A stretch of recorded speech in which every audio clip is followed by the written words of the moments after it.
आज की इस ऑनलाइन वीडियो कक्षा में हम चर्चा करेंगे आपके फर्स्ट ईयर के द्वितीय प्रश्न पत्र में जो उपन्यास है धूल पौधों पर, जो गोविंद जी मिश्र के द्वारा लिखा गया है। उपन्यासकार हैं गोविंद जी मिश्र। जैसा कि मैंने आपको पूर्व वीडियो के माध्यम से इस उपन्यास के संदर्भ में इसकी कथा वस्तु और उपन्यासकार का जीवन और साहित्यिक परिचय से अवगत कराया था। इस उपन्यास की पात्र योजना, पात्र चरित्र चित्रण के संदर्भ में भी एक वीडियो मैंने आपको प्रेषित की थी। आज की इस कक्षा के माध्यम से हम लोग इस उपन्यास में वर्णित जो विभिन्न समस्याएं हैं, विभिन्न स्तर की, विभिन्न प्रकार की जो समस्याएं हैं, उन समस्याओं के संदर्भ में यहाँ चर्चा करेंगे। देखिए, आधुनिक हिंदी साहित्य के प्रमुख साहित्यकार श्री गोविंद जी मिश्र द्वारा जो लिखा गया ये धूल पौधों पर एक सामाजिक उपन्यास है। उपन्यासों के भी कई प्रकार होते हैं, राजनीतिक स्तर के भी होते हैं, सामाजिक स्तर के भी होते हैं। कुछ ऐतिहासिक घटना, कथा, पात्रों को लेकर भी अपनी बात कहने का प्रयास उपन्यास विधा के माध्यम से कुछ उपन्यासकार करते हैं। तो भारतीय समाज के अंतर्गत जितने भी व्याप्त अनेक समस्याएं होती हैं, उन समस्याओं की ओर ध्यान आकृष्ट करते हुए गोविंद जी मिश्र ने ये उपन्यास, इस सामाजिक उपन्यास को लिखा है। सर्वप्रथम अगर हम बात करें तो पुरुष प्रधान समाज में स्त्रियों की क्या स्थिति होती है, क्योंकि भारतीय जो परिवेश है, पारिवारिक दृष्टि से, दाम्पत्य जीवन की दृष्टि से और सामाजिक स्तर पर भी पुरुष प्रधानता का वर्चस्व सर्वत्र दिखाई देता है। चाहे हम लोग कितने भी आधुनिक हो जाएं, हमारा समाज कितना भी शिक्षित, पढ़ा लिखा और आधुनिक हो जाए, लेकिन इस पुरातन पुरुष प्रधान की मानसिकता से पुरुष कितना ग्रसित है, पुरुष कितना निर्णय लेता है, पुरुष किस तरह स्त्री पात्रों के साथ या इस जाति के साथ, इस वर्ग के साथ किस तरह का व्यवहार करता है, उस पर बड़ा ही यथार्थ चित्रण गोविंद जी मिश्र ने अपने इस उपन्यास में किया है। कलेवर की दृष्टि से उपन्यास का जो पूरा कथानक है वो एक पात्र है जिसको संबोधन के रूप में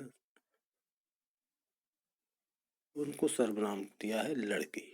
उस लड़की के आसपास ही, इर्द गिर्द ही पूरा कथानक घूमता रहता है।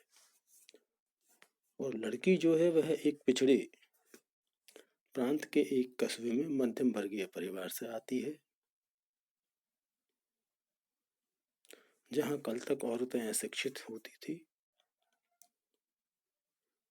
इसी कारण से वह लड़की भी अशिक्षित ही रहती है। विवाह के बाद उसे कम पढ़ा होना खटकता है। जन्मजात वह कुशाग्र बुद्धि की होती है, परिश्रम के बूते पर पड़ भी जाती है, लेकिन इस वर्ग विशेष में बहू की जो परिकल्पना होती है परिवार के अंतर्गत, वह भी पारंपरिक ही है। सबकी सेवा करने वाली दासी के रूप में उस बहू को देखा जाता है शादी के उपरांत। और उसने अगर गलती से भी अपनी अस्तित्व, अपने स्वयं के बारे में सोच भी लिया तो वह जरूर पतिता मानी जाती है। हम इसको दुर्भाग्य मान सकते हैं कि भारत में चाहे समय कितना आगे आ गया हो, आर्थिक प्रगति चाहे कितनी भी कर लें, लेकिन जो कस्बा के अंतर्गत जो मध्यम वर्ग की जो मानसिकता है, अगर वो बदलाव लाने का प्रयास कर रही है तो वो भी बहुत ही धीरे धीरे। वैश्विक स्तर पर जिस हिसाब से, जिस प्रकार से शिक्षा के माध्यम से हम लोग उन्नति तरक्की कर रहे हैं, उस दायरे के हिसाब से, उस सीमा के हिसाब से हमारी महिलाएं, हमारा जो स्त्री वर्ग है, वह उस गति के साथ उन्नति नहीं कर रहा है। उपन्यास की नायिका जो लड़की है, वह जन्म से ही दुखों की गठरी ढो जाती है। पिता के अन्य स्त्री से प्रेम संबंधों से उसका जन्म होता है। शैशव अवस्था में माँ की मृत्यु हो जाती है, फिर पिता की मौत हो जाती है। विमाता और सौतेले भाइयों की क्रूरता की छाया में उसका बचपन व्यतीत होता है। बाल्यकाल से ही कुशाग्र बुद्धि होने पर भी पढ़ने का अवसर नहीं मिलता। बिना पसंद के लड़के से उसकी अनिच्छा होते हुए भी उसकी शादी करनी पड़ती है, शादी कर दी जाती है। और उसकी इच्छा अनिच्छा को दरकिनार करके पति ने भी उसको मात्र स्वतंत्र पत्नी का दायित्व नहीं दिया, स्वतंत्र पत्नी को नहीं माना, अपितु केवल मात्र उसको भोग्या ही समझता है। दीक्षा दिलवाकर रोज पूजा में साथ बैठाना, उम्र दराज लोगों से चरण स्पर्श और रोज रात को शरीर नोचना, इन सब से लड़की को बहुत घृणा होती है। इस उपन्यास के अंतर्गत घर से बाहर भी निकली तो बाहर भी भूखे बीड़ियों के समान समस्त लोगों की बेधती नजरों से अपने आप को वह सुरक्षित रखना आसान नहीं समझती है। तो इस प्रकार से इस पुरुष प्रधानता के अंतर्गत वो जो लड़की है, जो मध्य वर्गीय, जो मिडिल क्लास की जो स्त्रियों हैं, उनका प्रतिनिधित्व करती है। और हम कह सकते हैं कि कमोवेश आज भी इस मिडिल क्लास के अंतर्गत नारियों की, वो चाहे लड़की के रूप में हो, वो चाहे पत्नी के रूप में हो, उसकी स्थिति आज ऐसी ही है। पारिवारिक स्तर पर भी कई प्रकार की विकृतियां देखने को मिलती है। सोम लड़की जो होती है, उसके सास ससुर, इसमें प्रेम प्रकाश, राहुल सर, प्रमिला, अलानिया, ये सब सभी पात्र हैं जो उसके आसपास मंडराते रहते हैं, उसके आसपास कथा को गति प्रदान करते हैं। इन सबके पारिवारिक जीवन, विशेषकर पति पत्नी के संबंध भी असामान्य ही रहे हैं।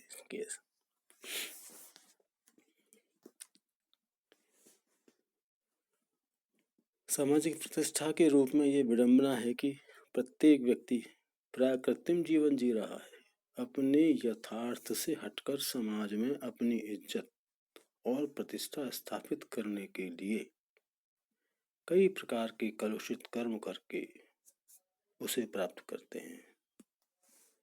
हम अपनी उपयोगिता भी अपनी इज्जत और प्रतिष्ठा के अनुरूप ही समझ बैठते हैं। इसलिए इस उपन्यास के अंतर्गत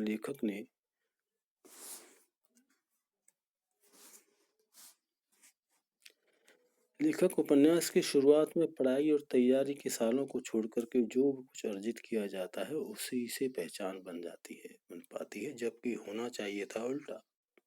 इस प्रकार का वर्णन किया है लेखक ने पूरे उपन्यास में। 2-3 स्थानों पर इस प्रकार का उल्लेख किया है कि मनुष्य साधारण मानव न होकर इज्जत का एक लौंदा बन गया है। उपन्यास का जो प्रमुख पात्र है, प्रेम प्रकाश तथा युवा गुरु, दोनों ही इज्जत का अपने व्यवहार में, अपने चरित्र में आवरण डाले हुए होते हैं। इज्जत का वास्तव में उपन्यासकार ने ये दिखाया है कि वह अपने चरित्र में पाक नहीं होते हैं, अपने व्यवहार में और चरित्र में उनके पारदर्शिता का अभाव होता है। वो कृत्रिम रूप से अपने ऊपर इज्जत का एक आवरण डाले हुए होते हैं, यथार्थ में भी क्या होते हैं और अपने आप को प्रदर्शित किस रूप में करते हैं, इन चीजों में बहुत अंतर दिखाया है उपन्यासकार ने।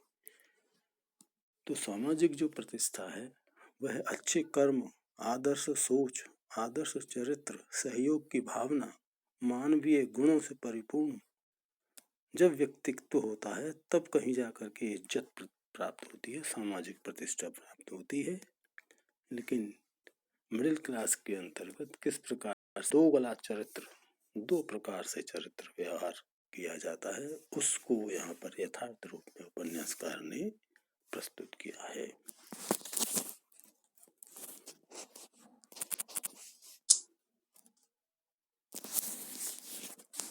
धार्मिक क्षेत्र में भी हम लोग अभी भी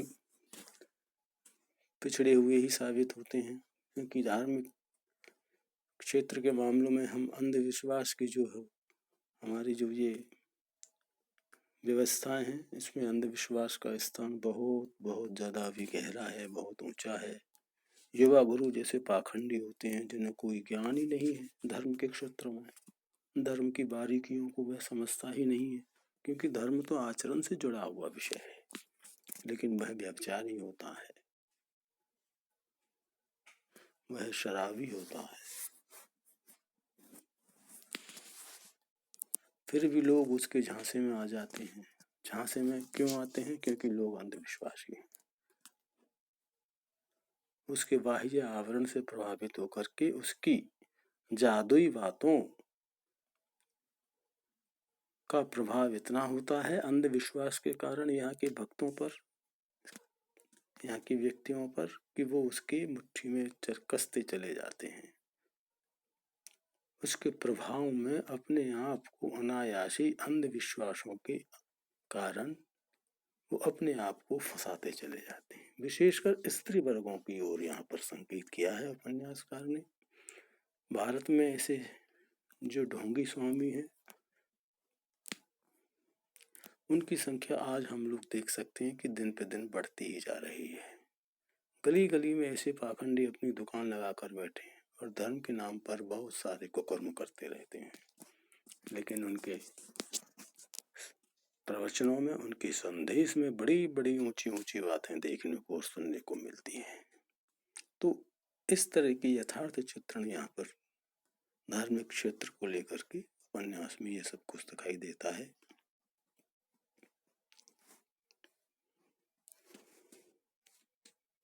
शिक्षा के क्षेत्र में व्याप्त जो भ्रष्टाचार है वो भी उपन्यास में बड़ी सजीवता के साथ प्रस्तुत हुआ है। एक पात्र है प्रोफेसर कौशिक, जो पैसे के बल पर योग्यता का निर्धारण करते हैं। इससे योग्य और परिश्रमी छात्रों में हीन भावना घर कर जाती है। एमफिल में 3 पेपरों में लड़की के 70% से अधिक अंक होते हैं, परंतु एक प्रश्न पत्र जिसकी कॉपी कौशिक के पास थी उसमें मात्र 37% ही अंक होते। क्यों? क्योंकि वे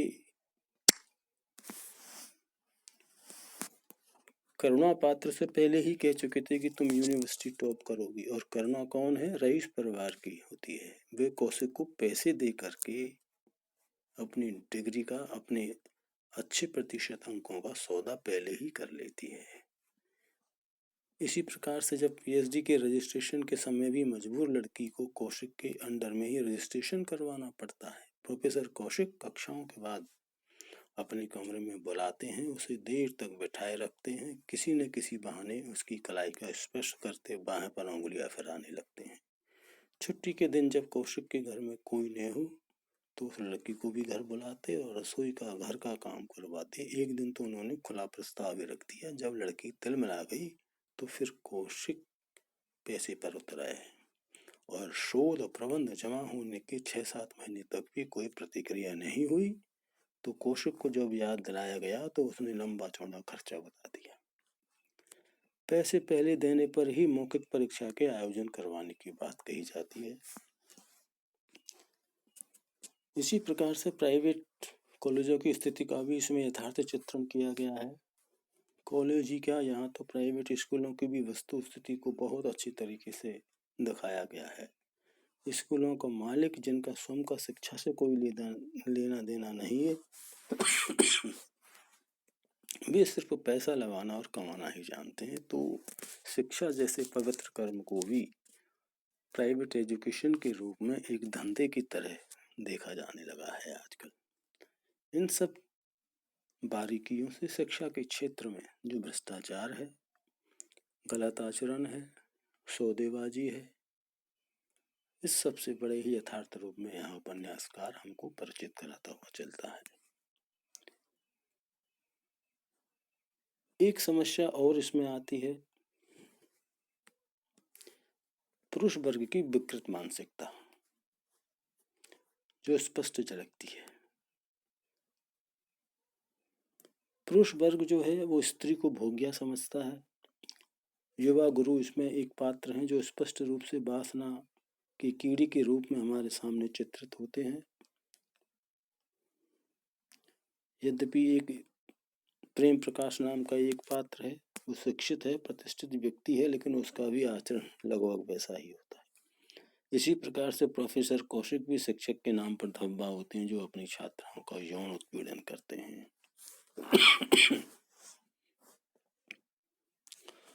और यदि विरोध किया जाता है तो परिणाम उसके विपरीत भी आते हैं। तो रिश्वत और यौन शोषण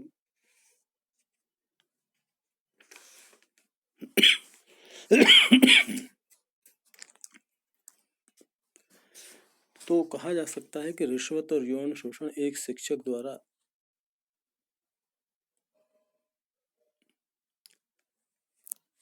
किया जाता है। इसी प्रकार वकील और जो सूरजभान है, एक वकील इसमें, एक राहुल सर हैं, यहाँ तक कि पुरुष मात्र की नजरों में केवल वासना को ही दिखाई देती है। पुरुष वर्ग की घूरती नजरों का डर भी एक प्रमुख कारण रहा जो लड़की को पुनः लौटकर उस नारकीय जीवन को ही स्वीकार करना पड़ता है। तो लंबे चौड़े समझौते होने के बावजूद भी युवा गुरु जो है उसकी गाड़ी शारीरिक संबंधों पर ही अटक जाती है। इस प्रकार जो ये उपन्यास है गोविंद मिश्र जी ने लिखा, तो वर्तमान भारत में चतुर्थ क्षेत्रों में, वो चाहे धार्मिक स्तर का हो, वो चाहे पारिवारिक, चाहे समाज स्तर का हो, चाहे व्यक्ति की मानसिकता के स्तर को लेकर भी बात करें, तो सभी स्तरों पर इन समस्याओं को बड़ी ही बारीकी से, बड़ी ही सफाई के साथ अपने इस उपन्यास में उन्होंने इन समस्याओं को गुम्फन किया है, उन समस्याओं को दिखाया है यथार्थ रूप में।